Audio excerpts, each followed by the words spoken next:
So this is the end of Santa Costera, and so this is also our biking path when we're going to play pickleball. So this may look familiar to you if you have seen that video already. So this is also that park that I said is just one of the best places to see the sunset as well. So just riding through here. So one of my subscribers, as I already said, this is the area that he told me that I could take a right instead of the left to go to pickleball. So that's what we're doing today. So this is the right turn here. Instead, you see there's a hill like, oh, but you know what? We have these e-bikes. We're ready. We're ready. So this is our Sunday morning bike ride. So you see traffic is not that bad. However, I imagine that during the week it's probably really bad and we would not want to be riding on the street like this. But yeah, it feels really safe. I never at any point felt that we were in any amount of trouble riding on the streets here. I am on the lookout for Parque Pacifica though, and I thought I probably would run across it already. So I'm getting like a little skeptical of are we in the right place? But I'm sure that the comment said just to take a right turn at that stop there. So pretty confident. Another hill, but I'm also starting to just get the vibe of this Punta Pacífica area as well. And the vibe that I'm picking up is just very exclusive. You don't really find just the streets like this throughout Panama and the nice sidewalks. I mean, you find some, I'm not saying zero, but to find the consistency of it, I'm thinking this is probably a pretty special place. But here to the right, that's the Parque Pacifica. But we're going to keep riding and come back to take a closer look at it. But there it is to the right. We're passing by it now and just looking at it. I know you can't see it here, but I can tell that it's a really nice park. It looks like it backs up against the Panama Bay as well. So lots of playgrounds. I can tell that from just riding by. But there wasn't a really good stopping point there, and there was still so much more to explore. So yes, and this is our first time in this area.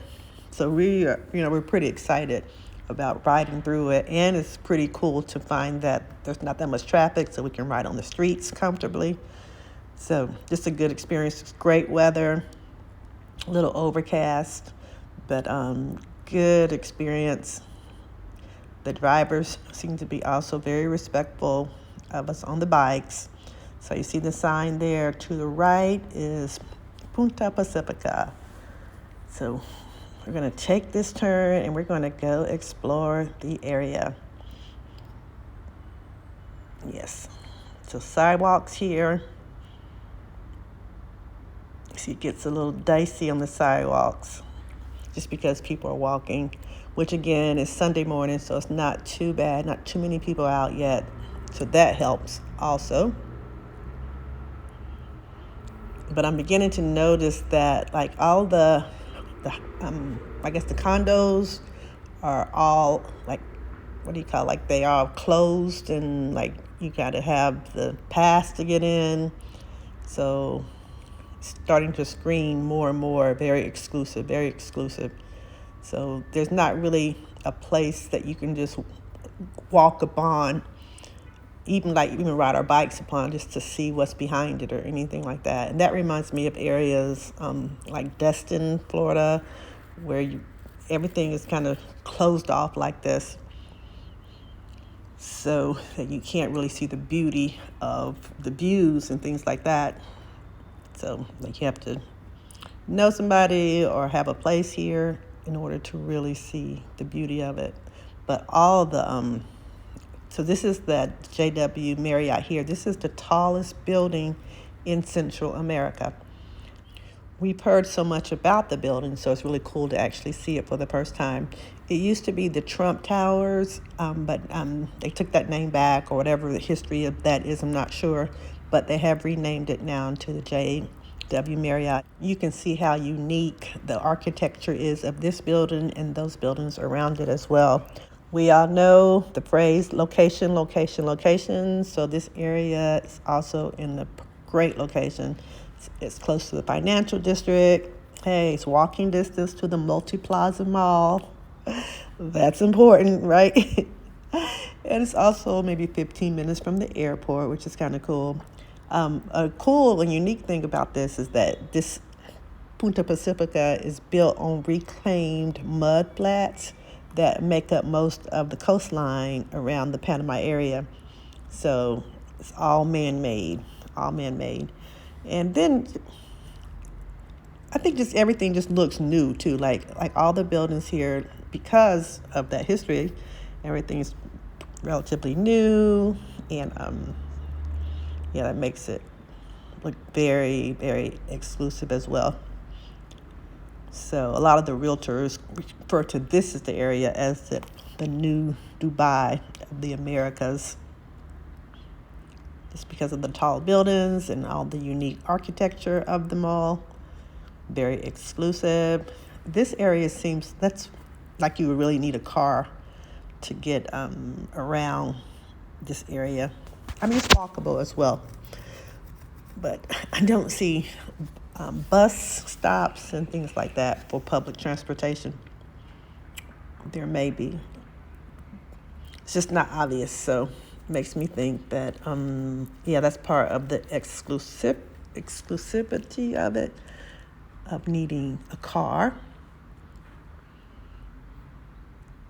But it's just so close to even where we live in Bay Vista, to see such a different landscape of a community so close is very interesting as well. Just right down the street. I am looking forward to exploring the area more. This is our first time, so yeah, thank you for one of my subscribers that pointed this out. If you have any more good ideas for us, let us know. We are willing to try. So we're trekking back now. Just a clue. Look at that, the skies there. They're starting to look a little dark there, right? So we're getting the idea that we should probably start heading home, right?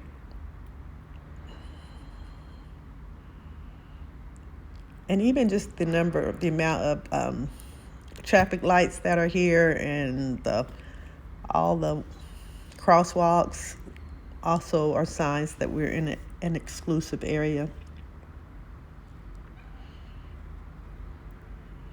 Also, this Punta Pacifica area is just known for entertainment. Looks like a lot of retirees live here as well in these exclusive communities, which makes sense as well. And this time I am going to find a stopping point so I can take a closer look at this park, because I've told you before that Panama City really offers some really cool parks throughout the city. So I want to see how this one shapes up compared to the other ones as well. So because of those clouds, I didn't walk all the way through it, but I did take a cursory look, and it looks like it is really nice. And the unique thing about this is that it backs up to the Panama Bay. So that's going to be really cool. I'm sure this is probably a great place to also see the sunrise and the sunset from here. And it looks like it's probably a very good neighborhood park. There's a lot of high rises just surrounding the park. So I bet it gets a lot of use for jogging and running and walking and all that as well. I think you saw that they had a lot of playgrounds, so it looks like it's probably very family oriented too.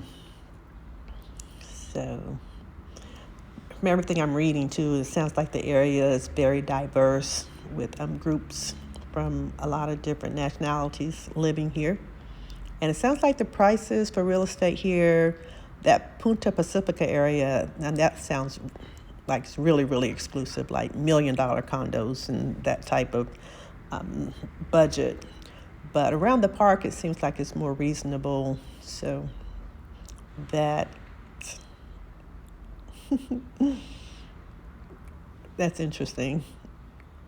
I have heard, like from the grapevine, that it's just really hard to get Ubers from here because, I mean, just looking at it, it makes me think because it's kind of isolated, but such a great location that with restaurants that are walkable, you can walk to, and shopping that's walkable, so it might not be that big a deal. Okay, so we're heading back to the Cinta Costera now. So right across there is where we play pickleball. This is that million lane road that I say we have to cross. It's not so bad on Sunday mornings like it is when we're going to pickleball. Take a look at those clouds though.